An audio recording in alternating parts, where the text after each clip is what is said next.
bạn, mình là Floro Slime đây và mình đã trở lại với một video mới. Video ngày hôm nay sẽ là một cái thử nghiệm làm slime nước với miếng dán chườm lạnh nhé. Thì cái công thức này thì mình đã học được từ chị Bubu, từ kênh channel Baby Cobo Home. Mình đã chuẩn bị ở đây 2 gói miếng dán chườm lạnh, đồ đựng và không thể thiếu là nước. Đầu tiên thì mình đã lấy đồ đựng ra và lần lượt cho nước vào nhé.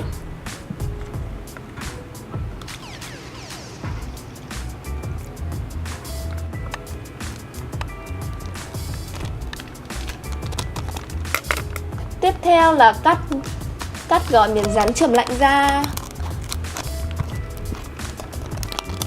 Thì trong cái gói này thì nó có 2 miếng nhá. Chúng ta bóc cái lớp vỏ bên ngoài ra và ngâm vào nước. Tương tự với cái còn lại nhé.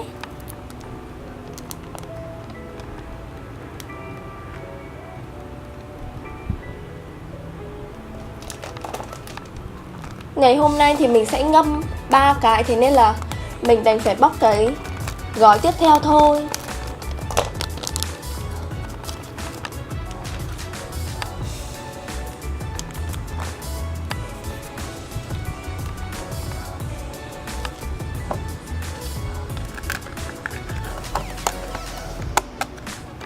Đóng nắp lại và chờ đợi. Mình thật sự rất là xin lỗi các bạn vì cái khúc vừa rồi nó rất là mờ luôn, mình cũng không hiểu tại sao nữa. Thì bây giờ là 15 giờ 22 phút ngày 19 tháng 6 và mình sẽ trở lại 2000 years later. vào ngày hôm sau. Và mình đã trở lại rồi đây. Và bây giờ là 15 giờ 39 phút ngày 20 tháng 6. Thì các bạn ơi, chỉ cần chờ đợi 8 tiếng thôi, nhưng mà mình lười quay ấy, thế nên là bây giờ mới có thời gian quay. Và đây là thành quả của mình. Hãy cùng xem nhé. Lúc mà mở ra thì có cái mùi cực kỳ thơm, rất là dễ chịu thôi. Mùi bạc hà và cảm giác đầu tiên sờ vào thì rất là thích.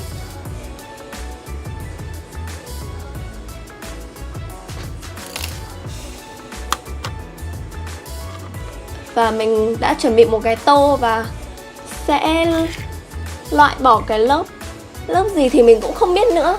Nói chung là mình sẽ lấy cái lớp mà slime nước của mình ra và vứt bỏ cái trắng trắng. Mình không biết nữa. Thì lúc mà tước ra thì nó rất là thơm và nhìn thì nó rất trong luôn. Cái màu của nó thì giống y như nước vậy.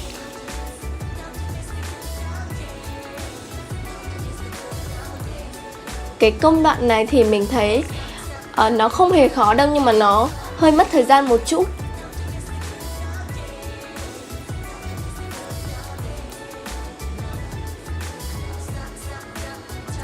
Mọi người cứ kiên trì tước ra nhé.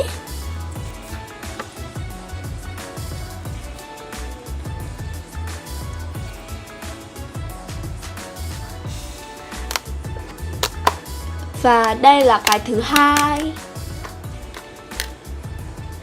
Lúc mà sờ lên thì mọi người có thể thấy không? Nó rất là thích luôn.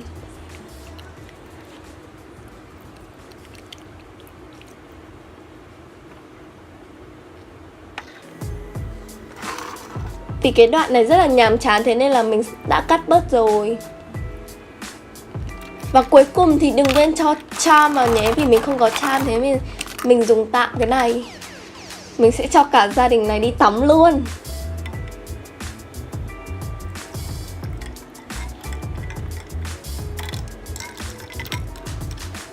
Mình sẽ im lặng để cho mọi người xem nhé.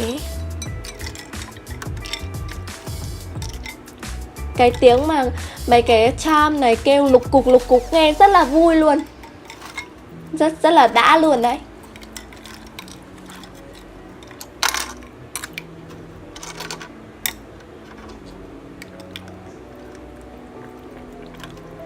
Và video của mình đến đây cũng đã kết thúc rồi. Nếu các bạn thích video này thì đừng quên like, share và subscribe ủng hộ mình ra thêm nhiều video mới nhé.